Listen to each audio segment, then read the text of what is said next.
রক্ষণাবেক্ষণের অভাবে নষ্ট হচ্ছে ট্রেনের ইঞ্জিন।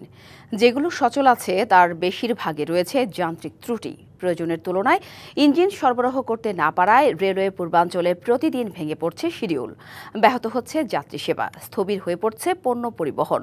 সংকট দূর করতে ৩০০ কোটি টাকা বরাদ্দ চেয়েছে রেলওয়ে। রেলওয়ে পূর্বাঞ্চলে প্রতিদিন ট্রেন চলাচল স্বাভাবিক রাখতে অন্তত ১১৬টি ইঞ্জিনের প্রয়োজন, কিন্তু এর বিপরীতে চালানো যাচ্ছে মাত্র ৭৫ থেকে ৮০টি। গড়ে প্রতিদিন ঘাটতি থাকছে ৪০টির মতো ইঞ্জিন। গেল এক মাসে ১০ থেকে ১২টি যাত্রীবাহী ট্রেনের ইঞ্জিন মাঝপথে বিকল হয়ে পড়ে। এছাড়া ইঞ্জিন সংকটে চট্টগ্রাম সিলেট ও চট্টগ্রাম জামালপুর রুটে ট্রেন ছাড়তে দেরি হয় প্রায়। টানা তৃতীয়বার অর্জন করেছে দেশের সেরা সুপার ব্র্যান্ড স্বীকৃতি বসুন্ধরা টিস্যু। পাশাপাশি কন্টেইনার ও তেলবাহী ট্রেন চলাচলেও দেখা দিয়েছে বিপর্যয়।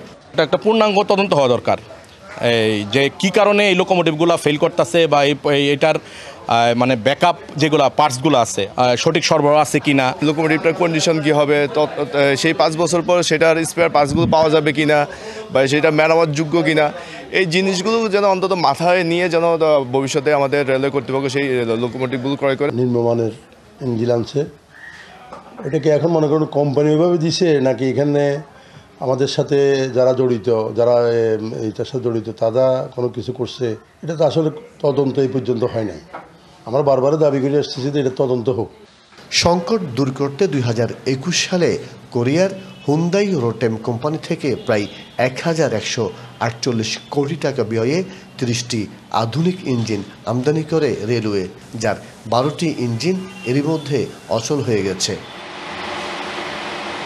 প্রয়োজনীয় যন্ত্রাংশ ও দক্ষ প্রকৌশলী না থাকায় ইঞ্জিনগুলো এখন ডিজেল শপে পড়ে আছে। গুডস ট্রেন যে পরিমাণে চলার কথা বা ইঞ্জিন সাপ্লাই দেওয়ার কথা সেটা আমরা দিতে পারতেছি না। তো আমাদের একটা প্রজেক্ট আছে আপনার ৩০টা লোকোমোটিভ কেনার, ওটা আন্ডার প্রসেস আছে, ওটা হয়ে গেলে তখন আমাদের এই সংকট আশা করি দূর হয়ে যাবে। অর্থ মন্ত্রণালয়ের কাছে অতিরিক্ত ৩০০ কোটি টাকা বরাদ্দ চাওয়া হয়েছে। অর্থ ছাড় হলে ২০২৬ সালের মধ্যে লোকোমোটিভগুলো মেরামত করে রেলবহরে যুক্ত করা সম্ভব হবে জানান সংশ্লিষ্টরা। মাসুদুল হক, ডিবিসি নিউজ, চট্টগ্রাম।